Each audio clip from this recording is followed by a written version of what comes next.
Ladies and gentlemen, welcome.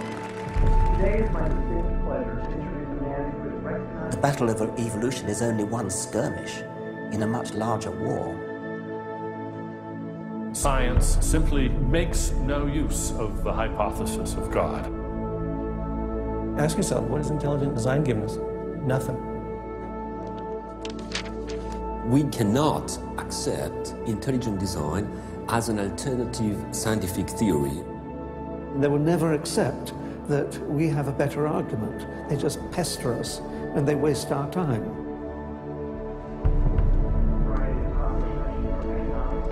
Civil rights, to how to ruin your life in 10 easy steps.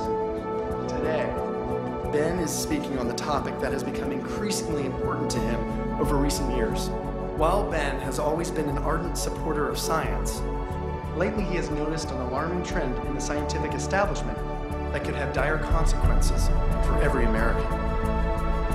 Without further ado, please join me in giving a warm welcome for Mr. Ben Stein. Thank you. Thank you very much. Thank you very, very much. Thank you. Thank you very much, everybody.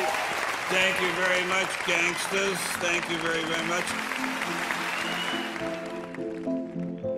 Freedom is the essence of America. We're talking about freedom of speech, freedom of assembly, freedom from fear, freedom of religion. Martin Luther King said, America is essentially a dream, and he said it is a dream of freedom and equality, and freedom is the way to equality. And America simply would not be America without freedom. In every turning point in our history, the decision has always been about freedom. Freedom is what makes this country great. Freedom has allowed us to create, to explore, to overcome every challenge we have faced as a nation. But imagine if these freedoms were taken away. Where would we be? What would we lose? Well, unfortunately, I no longer need to imagine. It's happening. We are losing our freedom in one of the most important sectors of society, science. I have always assumed that scientists were free to ask any question, to pursue any line of inquiry without fear of reprisal. But recently, I've been alarmed to discover that this is not the case. It all began when I met evolutionary biologist Richard Sternberg in Washington, D.C. His life was nearly ruined when he strayed from the party line while serving as editor of a scientific journal affiliated with the prestigious Smithsonian Museum of Natural History. Your office was over there? That's correct. This here is the West Wing. Directly ahead of us is the West Wing of the Natural History Museum. So now you're not there anymore because you're a bad boy. No, I'm not. No, I was exiled. You're a bad boy. You questioned the powers that be. What was Dr. Sternberg's crime? He dared to publish an article by Dr. Stephen Meyer, one of the leading lights of the intelligent design movement. The paper ignited a firestorm of controversy merely because it suggested intelligent design might be able to explain how life began. As a result, Dr. Sternberg lost his office, His political and religious beliefs were investigated, and he was pressured to resign. The questioning of Darwinism was a bridge too far for many. The mentioning of intelligent design that occurs at the end of the paper was over the top.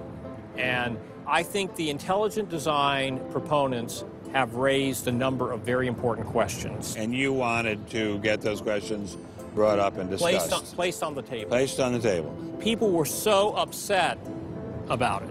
They were so upset that you could see they had a physical, emotional reaction. Wow. They were saying that Stephen C. Meyer is a well-known Christian, that Stephen C. Meyer is an intelligent design proponent, that Stephen C. Meyer is a Republican.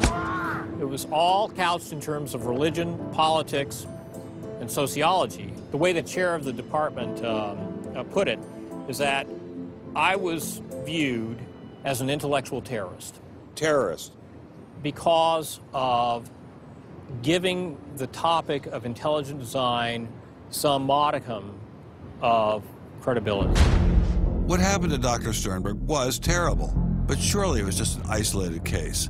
I was still pretty skeptical, so naturally I checked in with the head of the Skeptics Society, Michael Shermer. So I can't prove there is no God, or Yahweh in your case, any more than I can prove there is no Isis, Zeus, Apollo, Brahma, Ganesha, Mithras, Allah, or for that matter, the flying spaghetti monster. And think about just one thing. Why would the aliens look like this? Well, these are who drew bipedal. that? Who drew that?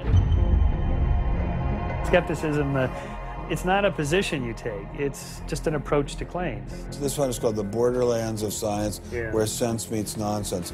Is intelligent design nonsense? Well, it's unproven, so in that sense, it's nonsense. So I would put it in the sort of shaded areas between good, solid science and total nonsense. You know, it's sort of 3/4 of the way toward the nonsense side. But you think, nevertheless, people should be allowed to speak about it and publish papers about it? They are free to write and publish and be heard in public forums and go to conferences just like everybody else does. Well, what if a person published something, say at the Smithsonian, in favor of intelligent design and then lost his job over it? And it had been peer-reviewed, and published, and then he lost his job over it anyway. What would happen? What do you think about that situation? I think that particular situation, there was something else going on. What was going on? I don't know. I mean, I don't know, because I don't know, but I think there had to be something. People don't get fired over something like that. You roll up your sleeves, you get to work, you do the research, you get your grants, you get your data, you publish, and you work your butt off, and that's how you get your theories taught. Well, but wait a minute. What if you try and roll up your sleeves and go to work and work your butt off, and they say, well, we're going to fire you if you even mention the word intelligent design? I don't think that's happening. Where is that happening? George Mason University. Throughout its 50-year history, our mission has remained clear: to prepare a diverse population of students to think and to grow.